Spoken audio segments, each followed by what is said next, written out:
The advice and opinions expressed by the host of Autism Live and her guests are meant solely as suggestion and should not be in any way construed as child-specific advice. The Center for Autism and Related Disorders advises working with a board-certified behavior analyst who has experience with autism before starting any intensive behavioral intervention. Any choices you make in determining your child's treatment are completely at your own discretion.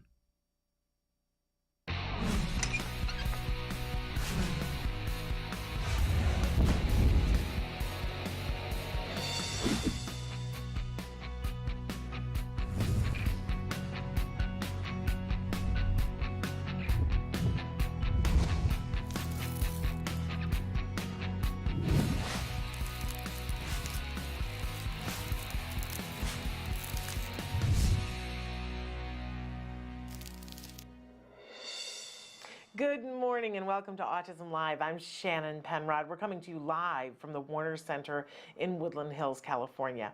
This is the home for Autism Live. It is also the home for the Center for Autism and Related Disorders. We're thrilled to be here with you on this Monday morning, and we are live. I know it's confusing sometimes for you guys about is she live or is she Memorex? She's live today. So you can be writing in right now on Facebook. I'm going to keep an eye on the thread, and we're going to chat and talk, and we're going to have a wonderful time. We're going to be with you for the next hour live here and taking your questions in real time. We also have some business to wrap up from Friday. And I want to tell you where I was on Thursday and Friday. So in any case, the whole hour is meant to be interactive. If you're just tuning in now, we're on a new format where we're an hour, Monday, Tuesday, Wednesday, Thursday, Friday. That does mean that some of the episodes are pre-taped depending on when we can get a guest and so on and so forth, but we're live right now. So Traven has already started showing you some of the ways that you can connect with us here, because we really love the opportunity to be able to talk with you guys, to hear your thoughts, your feelings, your questions, your concerns. You know, I just love to gab. It was pointed out to me the other day that I like to talk. It's true, I do, and I have things that I feel passionately about. But I do like to remind you, as you're looking at this, that participate, but I'm not an expert. I'm not an expert in autism. I'm an autism mom, very proud autism mom with an informed opinion, and I love to hear from you guys, to hear what you want. So write in on any of those things that you see, and know that our homepage is autism-live.com. When you go there, there's a lot of things to do. If you want to watch the live show, on some search engines it just pops up. On others, you got to hit the red button at the top of the screen where it says live, and then it'll start playing. If you want to chat with us, there's the chat now at the bottom of the page. And then there are a whole bunch of playlists and different ways that you can categorize. Like if there's a person that you really enjoy watching on the show that's a regular and you want to see what they all the different videos that they've done, click on one of the buttons and you can watch all the interviews that we've done with them. Or you can search by topic. Lots of different ways to find information, but we hope that you'll check us out on the many sites that Traven was just showing you. Obviously, you can find us on our homepage, and you can go to YouTube and all those wonderful ways. I do want to point out that if you're wanting to listen or watch us on iTunes, it's a free download, and you get your choice. When you download it, you can say, hey, I just want the sound because I want to take this with me in the car. Or you can say, I'm planning on watching this while I'm cooking with my iPad set up. Excuse me. So I do want the picture and the sound. It's entirely up to you, and it is free. We like to make sure that we are free on all the different ways that we come to you, because I don't want you to have to pay money. This show was born out of a lot of different things, but one of the things was that I was frustrated as a young parent. I mean, young in autism. I was never a young parent. My son was born when I was 41.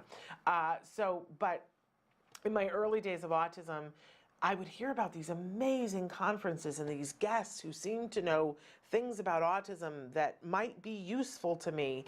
And I would call to find out about, first of all, where the conference was. And even if it was someplace that I could drive to, it was, $150 to be able to go to the conference for 2 days. Plus, you needed to stay overnight in the hotel. And I would always think, who can afford this? And where's my child when I'm there? And this doesn't, I'm trying to do an intervention, and I want to get more information and inspiration, but I can't leave the intervention that I'm doing. So it's been a part of my journey to try to give you information in a format that you can access whenever you want. So if it's 3 o'clock in the morning, that you can access something and hear about it and that it be free. That's been part of my mission. So, and thank you to our sponsors, most especially to the Center for Autism and Related Disorders, which make that possible. Can we just say? By the way, I'm really fussy about who sponsors us here on the show. Part of the reason why the Center for Autism and Related Disorders is one of our biggest underwriters is because that's where my son was treated. And I stand by the things that they do. And I got my child back. What can I say, right? So definitely check them out, centerforautism.com. But I say that not because they've footed the lion's share of the bill for the show, but how nice is it that they have? But I say it because I know what I got when we went to the Center for Autism and Related Disorders. So there, now I'm emotional. See what you did? You got me emotional already. But hey, I want to reiterate that I hope that when you come here, you know that autism is not one size fits all, and that you come with whatever it is that you have that brings you to this community, whether you are the person who is actually on the autism spectrum and you're looking for support and resources, whether you're the parent who already has something in place or has nothing in place and you're coming here saying, what do I need to know? Whether you're the grandparents, you're a practitioner working with individuals on the autism spectrum, whoever you are, we welcome all of you to this big, beautiful community. We will have a lot of different opinions depending on where we're entering this circle of autism, right? And we will have a different perspective regardless of where we are. But I know for sure the one thing that we all have in common is that we love someone on the autism spectrum, and we believe that they deserve the respect and support that, of course, they deserve, and that we want to help them to be able to get that. Not one size fits all. But, I always like to say to you, let's hold hands. Si se puede. We get through this together. And I'm here to hold your hand and try to help you to get to the resources that make sense for what it is that you're looking for, that's meaningful to you. All right? Okay, thrilled to be here. Big, big show. We're going to start out by finishing what we started on Friday because we were talking about the 5 steps to Summer Slide, and so we're going to do that. But first, I'm like so ahead of myself today.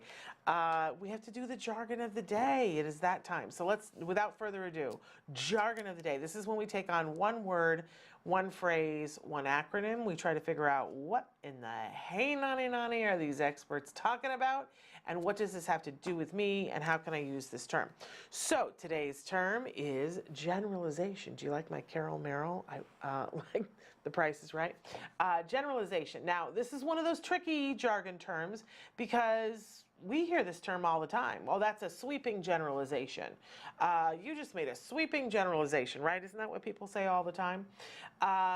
And we think we know what that word means. But guess what? Within the confines of autism and ABA, applied behavior analysis, that it's got an entirely different meaning, and it's one of the most important things that we not only understand, but that we are constantly striving for. So let's take a look at what our actual definition is. And as I recall, it's not the most convoluted one, I think. But if it is convoluted, we'll oh, maybe it is. Let's make fun of it if it is. So here we go, generalizations. The occurrence of relevant behavior under different non-training conditions, i.e. across subjects, settings, people, behaviors, and or time, without the scheduling of the same events in those conditions. Oh, I'm so glad I was wrong. This is a great one to make fun of, right? What the heck does that mean? And what does that have to do? Let's read it again, Traven, because it's so bad. The occurrence of relevant behavior under different non-training conditions, i.e. across subjects, setting, people, behaviors, and or time, without the scheduling of the same events in those conditions.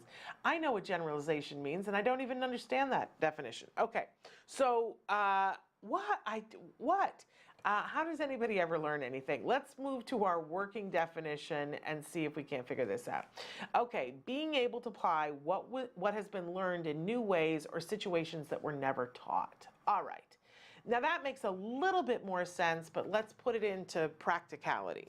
That whenever, here's a hard and fast rule, okay? You guys ask me all the time, oh, how do I know if I'm getting good ABA? What are the hallmarks of a good ABA program? And again, ABA is applied behavior analysis. It is the only treatment for autism which is covered by insurance because it has been found to be wildly effective at teaching new skills to all individuals on the autism spectrum. Do they all learn at the same rate? Do they all learn the same amount? No, but a person who is greatly affected by autism will learn using ABA techniques. And a person who is very high functioning and has a lot of skills will learn using ABA. This is why insurance pays for it. And when doing ABA, you want to make sure you're doing quality ABA. A lot of people that when insurance started funding this hung out a shingle and said, yeah, I can do ABA, sure.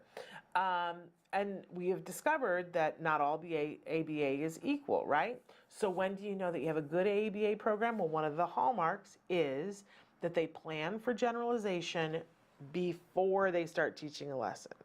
So let's say, and my favorite example of this, and I'm going to do it again, is toilet training, because I think we all get this. You know, when you're a parent with a kiddo on the spectrum, not on the spectrum, and they're not toilet trained, you know, your mind is really like, oh, we got to get that done, right? And when it's a kiddo on the spectrum, sometimes it's with a great deal of fear of, is that going to be possible?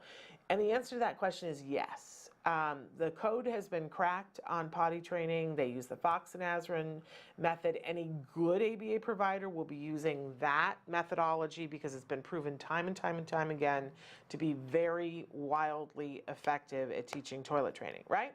So somebody can be using the Fox and Azrin system, but if they're not figuring out generalization before they start teaching it, we're going to end up with a very interesting dilemma, because generalization is when you can do the skill wherever, and you can do it under pretty much any circumstances. So stop and think about, in your life, I know this is a weird thing to ask you, but where have you gone to the bathroom in your life? Like, have you gone to the bathroom in a Target bathroom? Have you gone to the bathroom in an airplane bathroom? Have you gone in an airport where you push the button and the little roller goes out and puts the seat thing, it wraps the seat for you? Crazy, right? They do that at O'Hare Airport, and I'm sure other airports too.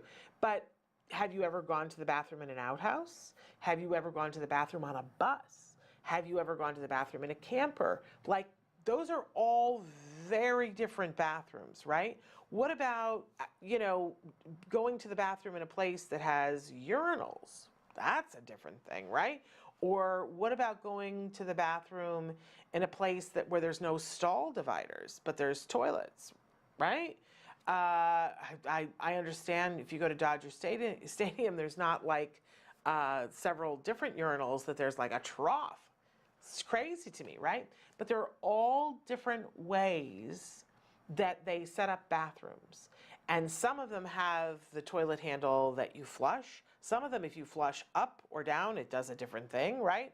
Others have a sensor, some have a button.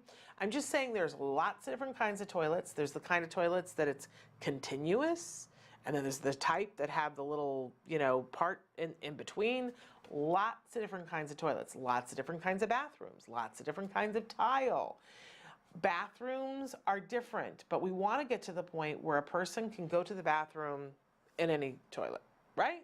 In any bathroom.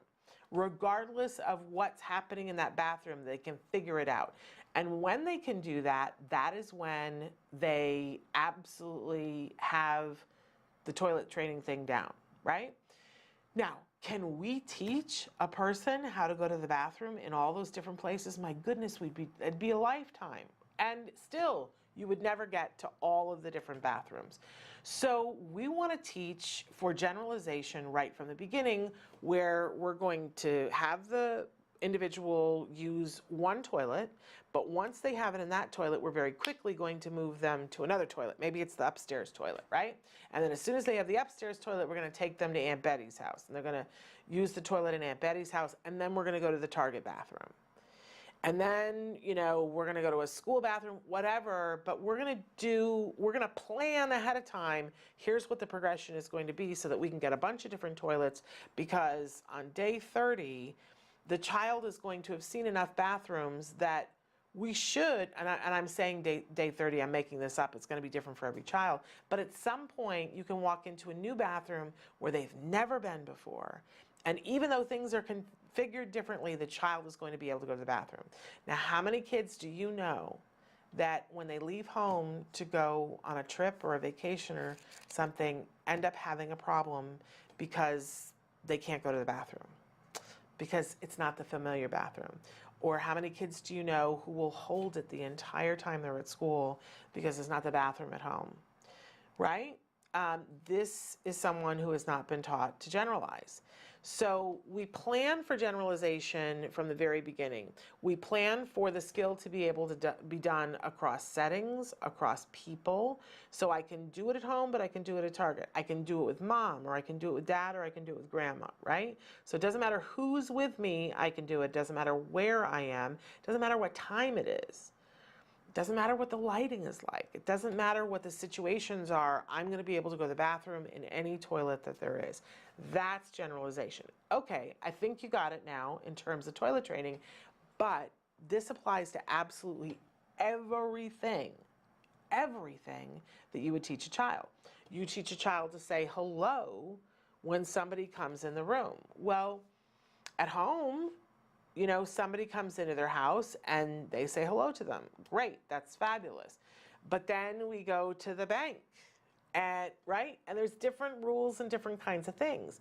But we want the child to be able to understand when you say hello to someone, no matter where you are, that sometimes you say hello, sometimes you don't, right? Sometimes you just look at them and nod because we're in a library and we want to talk softly. So, generalization is being able to apply what you've learned in all kinds of situations that you weren't specifically taught. You were taught some aspects of it, but now you're applying that to all different places. And that's when you've generalized. I always talk about the fact that when my mom taught me to drive, and she wasn't teaching me to drive on just the street around our neighborhood. No. She wanted me to be able to drive everywhere in the world. And so she needed to teach me some general rules. She needed to take me on a bunch of different streets and show me that driving in a parking lot is different than driving on a highway, right? And she wasn't able, we were in upstate New York, so she wasn't able to show me what it's like to drive on a California freeway, which is different than a New York turnpike, say. There are different rules and different things to be considered, right? But she wanted me to be able to understand that because she wanted me to generalize driving. So she didn't just teach me on the street where we lived. She took me there, and then she took me on back roads, and took me to a parking lot, and took me onto a freeway on a Sunday morning when there wasn't going to be a lot of traffic, right? Because she was teaching me the rules of the road. Think about the color red. When you teach a child the color red, you don't want them to just know that it's like the cherry red, because what about brick red? That's still red, right? Or the really orange red. But pink is different, but how many shades of pink are there, right? So we want them to be able to generalize, to know the information, no matter what the setting, no matter who they're with, no matter what time it is, no matter what the circumstances are. And when they do, that's called generalization. But remember, if you don't plan from it from the beginning, it's that old saying about you plan to fail or you fail to plan. No, plan. It's been a long weekend. You either I can't even do it now. You fail to plan or plan to fail. Somewhere in there, you get what I'm trying to say, right? It's important to plan. Otherwise, you're going to fail. That's the gist of it. So, make sure, And a great way to test whether you've got a good ABA program is when you're talking with your clinician, they're saying, okay, we're going to start this new lesson, or here's how this lesson is going. Just ask, what's our plan for generalization? And it doesn't matter where you are, if they are about to start teaching this lesson, or they've been working on it for 4 weeks, or it's been something that's been taking, 6 months. It's taken 6 months, we better talk about why, right? But ask them, hey, what's the plan for generalization? And if they can't tell you immediately, problem, right? And they need to figure it out. And if they can't figure it out, time to move to another ABA provider. That's my opinion, for what it's worth. Okay, so generalization, it's the thing we're striving for all the time. It's the promised land. When you can generalize something, you have learned how to learn and how to apply, which means you're going to be okay no matter where you are. Ooh, generalization. Fabulous thing. All right, moving on. We always have a question of the day for you. Our question today, which you can be answering for us on Facebook, and time willing, I will have an opportunity to look at those. Where do you feel like you can't make progress? Like, what's the thing that you haven't generalized? Maybe, and I'll be honest with you that I say this all the time, that if I could take what I learned about life around autism and what you have to do to be successful, if I could apply that to other areas of my life, oh my goodness, right? And I think in some ways, the more I think about it over the years and go, okay, when we were working through the autism thing, what did I do so that I got us through the times when, things were hard? What did I do and how could I apply this to this?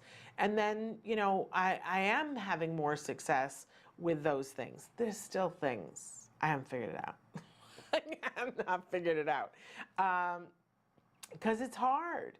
I count myself lucky because somehow, with enough help and support, we figured it out with autism. Sometimes we were just dragged along by momentum, which, is a real thing. But I think it's a worthwhile thing to look at. What do you wish you could make more progress at? And then ask yourself, is there another area in my life where I have made progress on something? Because this might be really difficult. And that might be part and parcel of why you have not made progress. But if there's another thing that was really difficult and you managed to make progress, like what was it that allowed you to make the progress here that you're not making it here? And I got to be honest, even as I'm saying this, part of what we decided to do with autism, and that the other areas of my life where I feel like, gosh, that was good. When I did that was good, was that I got in a mindset of no matter what happens, we're still going to keep on. We're going to have times when it's not going to be what we thought it was. We're going to have times when there's setbacks and there's disappointments and whatever, but we're going to keep going no matter what. Back in the 80s, I know I'm dating myself here, there was this little book that everybody was giving people who graduated from high school and college. It was called Life's Little Instruction Book or something like that. And people would, I got one for something, whatever. And each page had one little inspirational phrase on it. And the one that really has stayed with me my whole life is, it said, when going after Moby Dick, pack the tartar sauce. And for me, that was a message about there's no quit.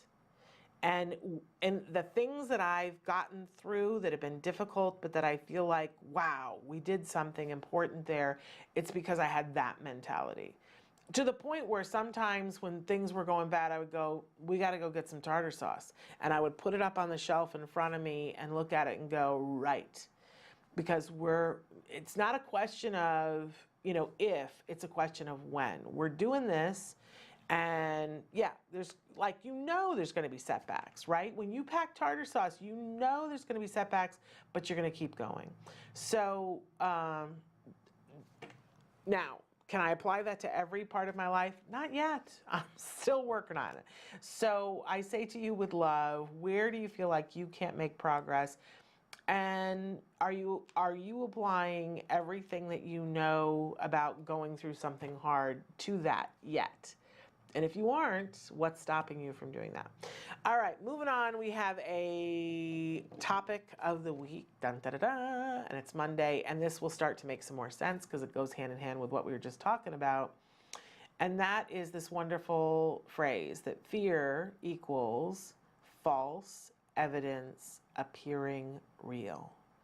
Because look, we all get stopped by fear. I get stopped by fear pretty much on an hourly basis, not even a daily basis, like hourly. I'm like, I am one of the most fearful people I know. And, you know, I have had a fair amount of cognitive behavioral therapy now at this point in my life to deal with some of my fear and anxiety. And that's a whole process where you think things through and go, well, okay, I'm having a fear response to this.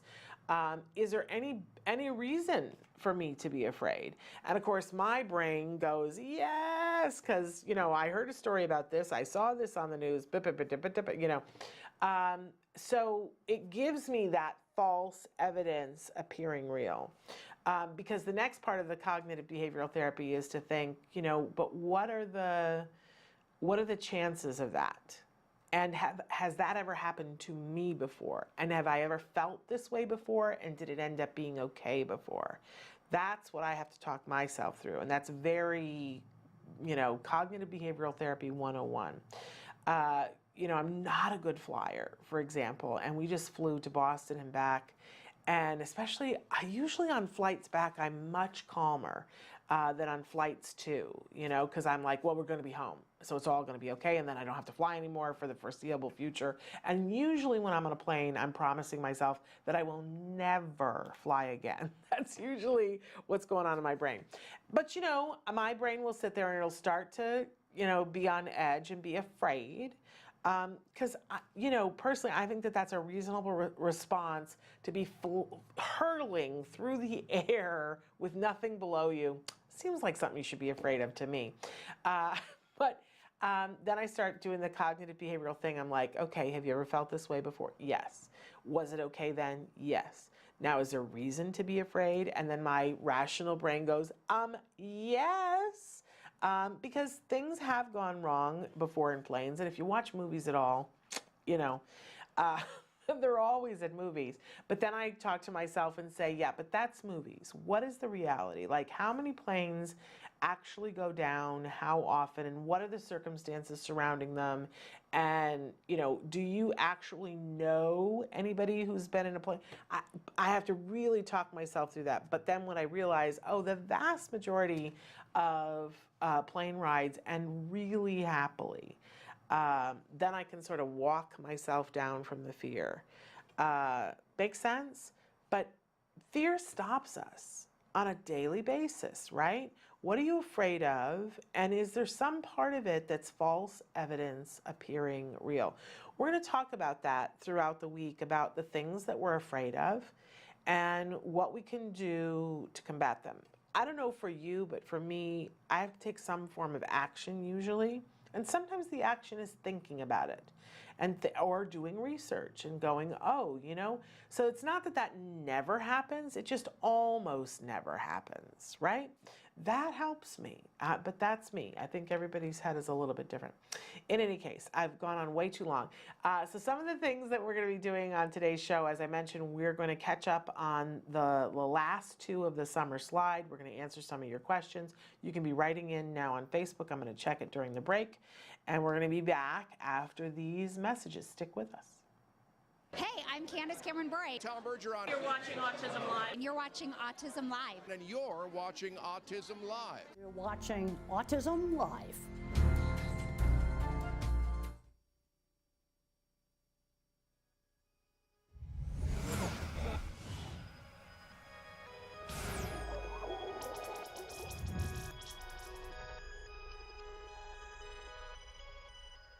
When Maddie was diagnosed, I'll be honest, I was very ignorant on what autism was. I knew that autism was basically something that hit boys at the age of 2 to 3 and shut down. And with Maddie, she was doing all the same signs and symptoms of a typical child with autism spectrum disorder. Stand up. I was thinking that we might be moving somewhere so that people could assist us either in the house or us going to see our daughter, because she was shutting down to a point that she wouldn't even recognize you being there by putting your hand in her face and yelling her name. She didn't even acknowledge us coming into the room. She had barely any eye contact. She didn't interact with her sisters. She didn't really do anything. She just basically lined up her toys and that was about it. With 8 volunteers, including my husband and I'm the team leader, and so I do all the curriculum and get everything ready each week. Jana was downstairs until 11 o'clock at night working on curriculum, going through 2 different textbooks. Look, who's that? And then we, as a group, meet on Monday nights, and we would go through what the curriculum was from Jana. And a lot of times we would go, well, how exactly do you do that? How do you sit her at the table and do this trial-based? Well, what Skills has done for us, it's taken that away from Jana trying to figure out the curriculum for one. She can go down, or even our laptop, and she can sit down and through all these questions, it comes up with the different programs. At least for me, it was a relief off my shoulders. I was worried that I might be missing a curriculum that maybe she needs to know, where Skills, they have every possible thing your child needs to know from 0 to 7. They have a program for that. What noise is this? Good job! Every program that we did with her, I knew it was specific for what she needed to learn. Because before Skills, it was a lot of, okay, well, is that really age appropriate for a 2-year-old? You know, because it's not generalized. It's anywhere from 0 to 7. This is what your child needs to know in most manuals you'll find. But for this, okay, yep, she should be learning this. And no, she's not 4 yet. She doesn't need to know that yet. We are so fortunate that Jana was able to attend a conference put on by CARD that opened the door for Skills, and that there's no looking back for us. We started using the program in November, and it seemed like by January something just clicked. And she has completely kind of came out of her fog that she was in for quite a while. I have never read a documented case on any child that has not benefited anything from applied behavior analysis, and now with this new Skills and being, you know, like the E version of ABA, I can't imagine it doing anything harmful to their child. It's nothing but exponential growth for us. To see her now, it just blows us away. I mean, we call her our little miracle child because in 7 months' time, she has just blossomed into this normal, functioning child. She is developing roundly. She is socializing. She's playing with her peers. She's learning from her peers. It's very joyous. Maddie, can you tell me what you see outside? Snow. Snow? If you're even thinking about doing it, do it. Because the absolute worst thing you can do is do nothing at all. And even if you use this program and it's just a single mom or a single dad working in the evenings with their child, this program is going to benefit them. It's going to show you where they are, it's going to show you where they need to go, and it's going to show you what skills and how to get there. It is an online book on how to help recover your child.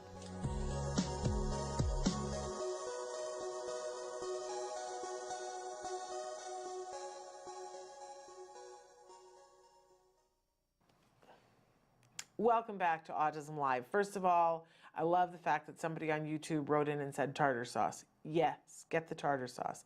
And then I want to say hi to Ellen, who loves CARD too and says hi to me. Hi, Ellen. We have that in common. We have many other things in common as well. But love, love, love our CARD services.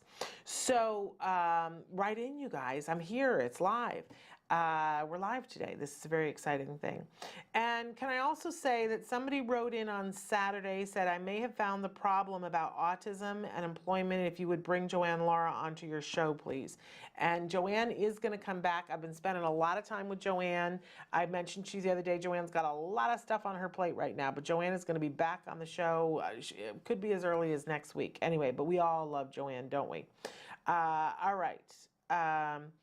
And then somebody wrote in a question here about stimming and organic food, and we're going to take that on a little bit later on in the show because I really want to talk about that. But I promised you guys on Friday that we were going to finish up the 5 steps to preventing summer slide, and I know it sounds like that is not the most exciting part of your day, but it is, because look, if you could get your child significantly caught up over the summer, wouldn't that be like a really cool thing to do, right?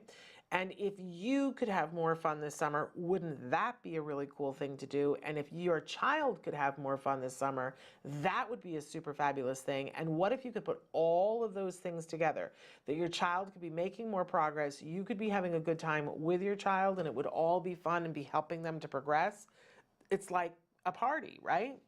And in fact, that's really what these tips are about. These 5 steps to prevent summer slide are the 5 enriching things that a parent can do with their child so that they can be making that progress and having a really good time. So just to recap, and if you didn't see Friday's show, you can go back and watch it. But on Friday's show, we had read, write, and draw were the first 3 things. And we went over how you could do that with any child of any skill level at any age, right? Those 3 things, super fabulous. But now we're into the last 2, which are kind of extra fun, right? We touched on number 4 just briefly on Friday, and that was build. It is so important for our kids to be, I mean, just think about the lessons that building does. Building is something that's cause and effect, right? Because if I put this here and this here, and I'm trying to make them tall, right? And I stand them up together, but that happens because this is too top heavy, right? So I begin to learn, oh, I gotta have something that's taller here to hold this up, and then I start to problem solve, which means I'm aware of the problem, right? And this is useful, see, and I'm having such a good time already because I'm like, what could I do to make this stand up? And it's trial and error. And it's okay to fail, because when I fail, this is as much as happens, and I might get frustrated, so then I work on the frustration with the child, and I'm working on flexibility.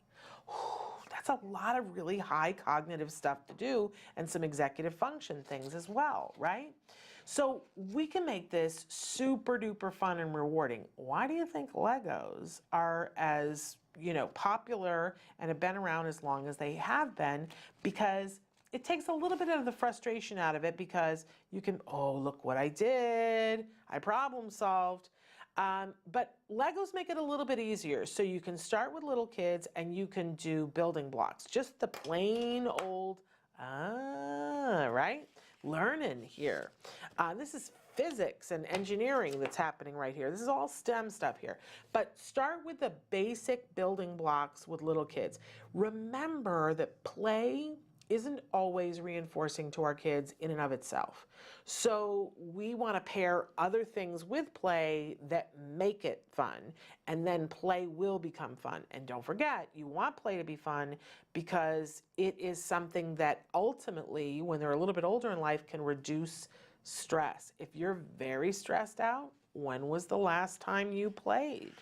Right? Play is a necessary, I know it's not on Maslow's hierarchy of needs, but it should be. So anyway, that's my opinion. Okay, so start with blocks, and you'll notice that some companies, and we've featured some of them here on our toy guide, will make blocks extra reinforcing. Like they'll make them with things inside the block, or things that shake and make a noise. I love the Fisher-Price ones that are clear, and they have little animals that are inside them, or a ribbon or color or whatever. I love the Infantino ones though that are nubby on the outside, and they look like sort of like kind of like advanced Velcro, and you can stick them together so that if you're trying to build a tower and you've got a little one that finds that hard, they stick them together and they stand a little bit better.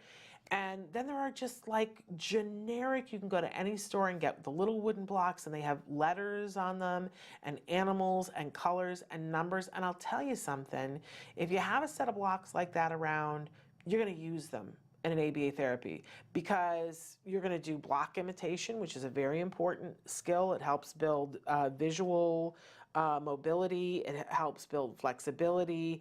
It helps them to look. So what you do is you build a stack of blocks, and then you get them to copy you, just to build just like you did. This is the beginning of playing beside someone that will help them socially. I mean, there's just like so many things that building works on. I get excited about it, right? So from a very small child, just being able to hold a block and stack 2 blocks on top of each other, very exciting. Make sure that you're reinforcing always. Reinforce and go, yay! We want to praise, right? But you know, sometimes kids don't like that. When I used to clap and go, yay, that was aversive to my son.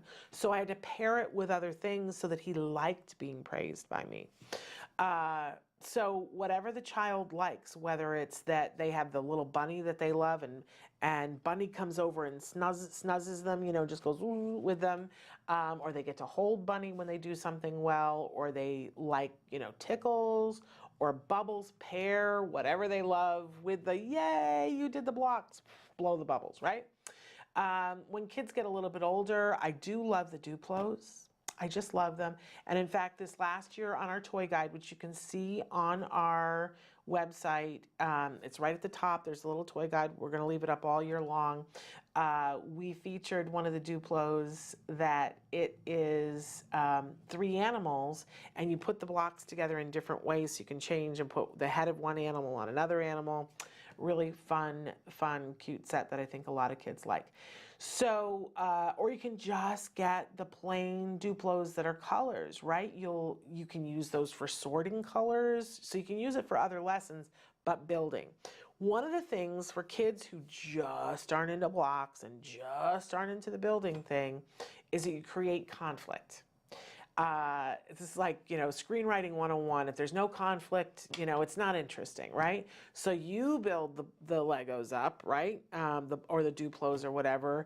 And then, you know, you pick up whatever toy that there is, a car or whatever, and you crash into them and you make the noise and go, and the blocks fall over and you go, no, what happened? And then you build them up again. And kids love that. They love the crashing and the knocking down. Maybe not all of them, but a lot of them really love it. And if they love it, then you encourage them to crash their own blocks, right? Don't be afraid that they're going to spend the rest of their life knocking blocks down. That's not, you know, you move on to other things eventually. But create some sort of a conflict, like it can be as simple, I mean, I have a husband who's a bit of a magician, so he would make a block disappear. Where did it go? Where did it go? And then my son would have to walk around, get the block, put it on top. So any kind of thing that you can do, you can put it on your head. Where's the block? I don't know where the block is, right? Be willing to be silly. We talked about that the other day. So you teach them to build, and you teach them block imitation, you know, there's a whole set of lessons and skills that lend itself to this.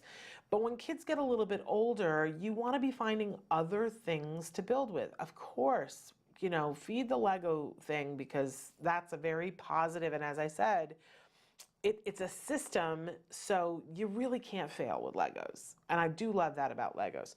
But there are other things that you can build with too, and it's important to teach kids other things. A deck of cards. Did you ever do the thing where you build the deck of cards and see who can build the highest? This is going to build hand skills. All of these things build hand-eye coordination. They deal with problem solving, trying things a different way. If you have older kids that you're trying to get involved, have them with the younger kid try to see who can build the biggest tower. And what happens is they learn through observation, which is a very important lesson, that they try to stick the cards and they can't make it happen, but older brother does it and, you know, lays down a bunch of cards on top, and the child learns and goes, oh, when you do that, it works, right? Very important skill. I was saying on Friday that there's a STEM lesson where they will give like 4 different kinds of pasta to a team of 5 kids playing against other teams of 5 kids, and they will say, build the highest tower that you can. You've got 12 minutes, right? And so they have like things like spaghetti and linguine, and they have lasagna noodles, and they have like ziti or penne, whatever you can get, and maybe some spiral pasta that really is not going to help them out, right? Don't spend a lot of money, but you can spend $3 or $4 and get a couple of different boxes of pasta and say build something. And I'll tell you, I've watched this STEM lesson done so many times, and our kids get really into it when they understand what the rules are, that you got to get as high as you can just using the pasta. It's a crazy amount of fun. And they use it in lots of different ways. There's this thing in psychology that's called functional fixedness, and it's looking at something only one way and not being able to see that you can use it in other ways. And doing these kinds of lessons where it's like you're going to build a tower with pasta, right out the gate you're working on flexibility, right? But then one person will take the linguine and stick it on the penne and try to figure out a way to make it stand up, right? Whereas another person says, no, first I'm going to stick the lasagna this way, but they'll look at each other's thing and go, hey, that didn't occur to me. But now that I've seen it, I'm going to copy that and make, my lasagna tower, and then I'm going to stick the pasta on top, right? Really good workout for the brain, and fun and educational, and something that you can do with your kiddos. So build, and don't be afraid. Let your functional fixedness go to the roadside and say, okay, what have I got that they can build with today? I have a niece who she's a big reader, and she has a room. It's like a library room, but it's full of books, right? And her husband built her a Christmas tree out of books one year. There's, that talk about letting your functional fixedness go. What could you give your kiddos? Could you give them books to build things with? Even the act of folding laundry, you can say, we're going to fold the laundry, and who can build the biggest stack of laundry before it falls over? Yeah, you might have to clean up a little bit afterwards, but it's fun. Building is fun. And the other thing, a lot of hardware stores national chain hardware stores have a thing where you can go, might be every other Saturday or once a month. They really like to encourage young builders because they want to know that the next generation of people are going to come in and buy their wood and hammers and nails, right? So they have these clinics that they will do where they will build a craft. Guess what? It's free. So check out your local hardware store and see what their schedule is over the summer and bring them. Then they're going to learn about nails. The kit comes, they have tables set up, and the kids have to sign up to have a place, right? You have to reserve a spot because it's free. They have everything there for them, the wood, the nails, the glue, and the kit, and the paint. It's all free, and the kids sit there and you work with them to build the thing. They really learn a lot. So it's really fabulous. Now, if you have kids that are older, more advanced, and this is too baby for them, and they're already into building, find your local maker space. Find your local maker fair. You can Google and see maker space, maker lab, maker fair, and what you will find is like the Disneyland of making stuff. There's a place where my son goes where I have to pay a membership, a monthly membership, but they have 3 3D printers. They have a CNC machine. He got certified in CNC. This is the ultimate of build, where you design something on a computer screen with this particular software, and it's this whole thing you have to get certified in, and then you put a piece of material into this machine, and it's got a shield and everything so your hand's not there, and it gets cut according to what you put into the computer. Kind of high level, but it's about building, and some of the things that the teens and adults in his makerspace have built blow my mind. It's all precision, and sometimes it's metal, sometimes it's wood, sometimes it's glass, sometimes it's plexiglass. It's like, what do you want to build? So, oh my gosh, I've taken so much time with this. But anyway, building is amazing and it's a great skill. You'll work on hand-eye coordination, all the fine motor skills, sometimes the big gross motor skills because there's pushing and pulling and twisting and turning, all of those things, but you're really working out the brain and that's really what we want to see. So that's build. We're going to take a short break and when we come back, we're going to finish with splash and then I'm going to get to a couple of things, questions that people wrote in if it kills me. Stick with us. Do you provide care services to someone with autism? Recently, more and more children are being diagnosed with the condition and getting the support they need as awareness grows. But what happens to these children as they grow up? It's estimated that over 500,000 youth with autism will turn 18 in the next decade, and they'll be faced with a very difficult reality. As children with autism grow up, their services start to disappear or become very difficult to access. Things like medical care, mental health counseling, vocational training, and more. All services that are still desperately needed. The loss of support that youth with autism face as they grow up is so severe that it's referred to in the autism community as falling off a cliff.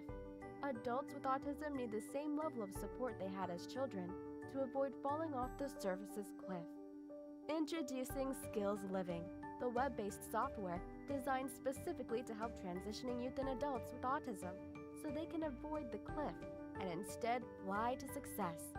With Skills Living, help your learner with autism develop the skills they need in all the critical areas of adult life, including self-control, planning, and problem-solving, effective communication, performing life skill tasks for independent living, acquiring and maintaining employment or other meaningful activities, developing and maintaining social skills and relationships, accessing transportation and public services, and being safe. Skills Living includes a comprehensive assessment, a data collection mobile app, behavior intervention plan builder, and automatic progress reporting. It also provides a complete curriculum addressing 16 key areas spanning the entire range of functioning adulthood. Skills Living is easy to use and can be implemented by schools, parents, and autism service providers. Call or click today for your free demo and see how Skills Living can help your learner with autism avoid the cliff and instead reach their fullest potential. Skills Living. Wish, learn, become. Welcome back to Autism Live. So the fifth of our 5 tips to prevent summer slide is splash. And I got to tell you that as much fun as being in the pool is, right, and it is and it should be, this is also a matter of life and death.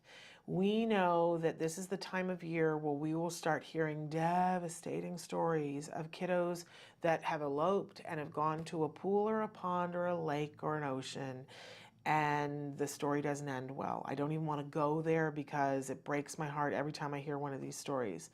We need to make sure that all of our kids have water safety skills. So there are lots of different ways to work on this, and you want to make sure that you're working with your ABA team to get your child to functional communication, excuse me, so that they can request things that they want to go towards or away, right? Because we know that that's a lot, not all of what eloping is that they want to go towards something and then they, towards water, or they want to get away from something and then they run towards the water. But also, they've got to learn how to swim enough so that if they get into water in their heavy clothes, that they can roll over on their back and float safely until somebody can find them. It is a matter of life and death. The statistics of it, this is the #1 cause of death for individuals who are on the autism spectrum. So giving your kids, and by the way, usually in communities now, they either have a half price discount for individuals with different needs, or in a lot of places, Autism Speaks gives grants to people teaching swim lessons to kiddos who are on the autism spectrum. So you may even be able to get the lessons for free. Go and find someone who will donate time at a local pool to help your child to learn how to swim if you don't know how to do it. There's a great book, Swimming in Autism, that's written by Tammy the Swim Chick. We've had her on the show before, and it really works on how to be able to work on swimming skills for kids who are on the autism spectrum. But splashing is a great way to be physical. Our kids need physical. They like the pressure. It's like being hugged. The water pressure feels good. They will enjoy the interaction. They will enjoy the colors of the water. We see kids that perseverate on the splashing, but give them the opportunity to play games in the pool. It's a place to socialize over the summer. It's a place to be with a community of people if you're in a local pool or if you invite other kids over. I encourage you, if you have your own pool, make sure that you have the settings, safety settings, so that you know if somebody drops into the pool. Be as safe as you possibly can. But please, please, please, teach them water safety skills and get them to some form of splash. It is very good for our children. It's good for their health. It's good for their physicality. How much time do we have? 4? All right, so I'm gonna segue away from this, but splash, splash, splash, it's very good for our kids. Somebody wrote in and said, I wanna know if it's possible for my 7-year-old to stop stimming if I try organic food. I'm going to try it starting June 1. And does fish oil help too? And can you recommend a vitamin to help her? My girl talks a couple of words a day. If she's on the computer, she will sing along sometimes half the words. Okay, if she can sing, then she can access language.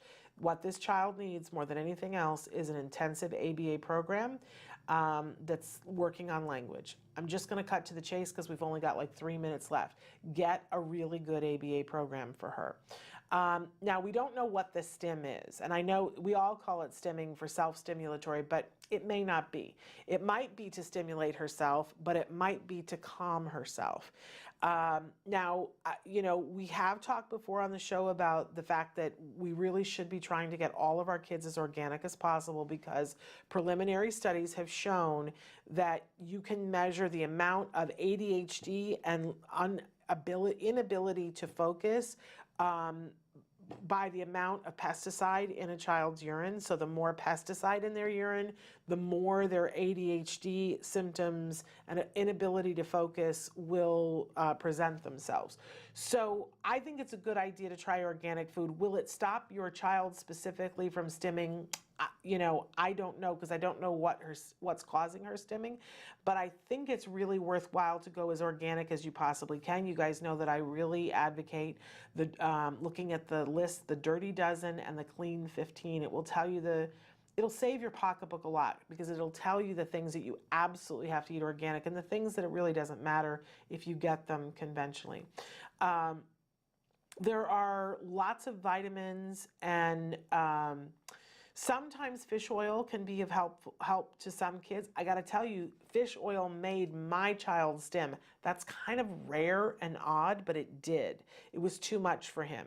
And he actually started a new visual stim on fish oil. So I always advocate work with a doctor and, you know, give your child the supplements that they actually need, and start them one at a time, and take data to see, like, how is that going? Are they better than they were a week ago, or are we having new problems? I was very slow. I would go 30 days, where they would say, you can do it a week, and I would go 30 days, but it clearly showed that the fish oil, not helpful to my child, because each kid has their own biosystem. It's not one size fits all. How am I doing on time, Traven? Okay, we got 1 minute left. But definitely an ABA program is what's going to help her to be able to build that language. And I, of course, recommend centerforautism.com, but there are lots of really good ABA programs. We're out of time. Now, tomorrow we're doing a best of, but Wednesday, we've got a special surprise on Wednesday. It's our special Mother's Day show with Dr. Doreen Grampiche. She will be here, and we have a very special guest that she doesn't know about. Don't tell her. All right? So, I just want to thank you guys all for being here with us. We had a great month of April, and we want to keep it going. Write into us and let us know what you want. I got to sign off, but we will be back tomorrow. Until then, give your kiddos a hug from me and one for you too. Bye-bye for now.